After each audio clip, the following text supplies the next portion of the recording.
पाकिस्तान तहरीक इंसाफ के रहनुमा अली अमीन गंडापुर ने वफाकी वज़ीर दाखिला राना सनाउल्लाह की जानिब से लगाए गए इल्जाम का जवाब दे दिया है।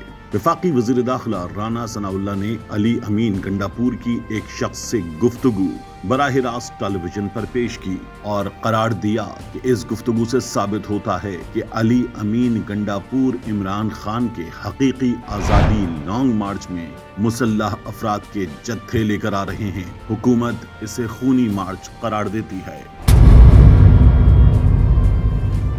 राना सनाउल्लाह ने जो लीक्ड गुफ्तगू टेलीविजन पर पेश की, उसके मुताबिक अली अमीन गंडापुर और एक नामालूम शख्स के दरमियान होने वाली गुफ्तगू कुछ इस तरह से है।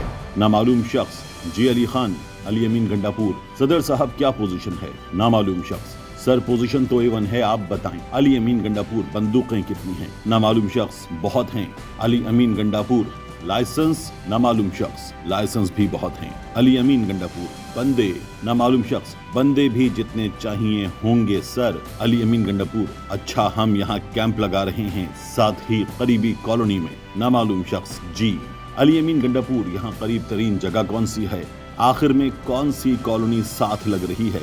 नामालूम शख्स: हमारे यहाँ अली अमीन गंडापुर बॉर्डर पे इस्लामाबाद पिंडी के बॉर्डर पे टोल प्लाजा के बाद लेफ्ट साइड पर कौन सी जगह है? टॉप सिटी है या कैपिटल? नामालूम शख्स: टॉप भी है, कैपिटल भी है, बहुत सारी है, बताएं। इस गुफ्तगू के बाद राना सनाउल्लाह ने कहा, पाकिस्तान तहरीक इंसाफ का हकीकी आज़ादी मार्च खूनी मार्च है।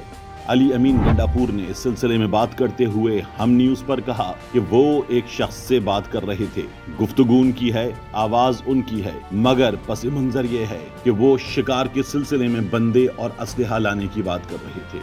उनका कहना है कि वो 2013 से सुअर का शिकार खेल रहे हैं। इससे पहले वो दीगर जानवरों का शिकार करते थे, मगर 2013 से उन्होंने सुअर का शिकार शुरू कर दिया है। राना सनाउल्लाह की बात का जवाब अली अमीन गंडापुर ने ट्विटर पे भी दिया और कहा कि राना सनाउल्लाह, मैं अपने लोगों की हिफाजत करूंगा और ये मेरा बुनियादी हक है और मैं रिएक्ट करूंगा बिल्कुल उसी तरह जिस तरह आप मुझ पर अटैक करेंगे।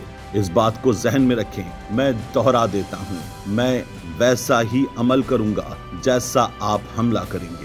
मैं चैलेंज करता हूं और आपको याद दिलाना चाहता हूं कि हमारे बुजुर्गों ने आज़ादी के लिए अपनी जानें दी और हम हकीकी आज़ादी के लिए अपनी जानें कुर्बान करेंगे।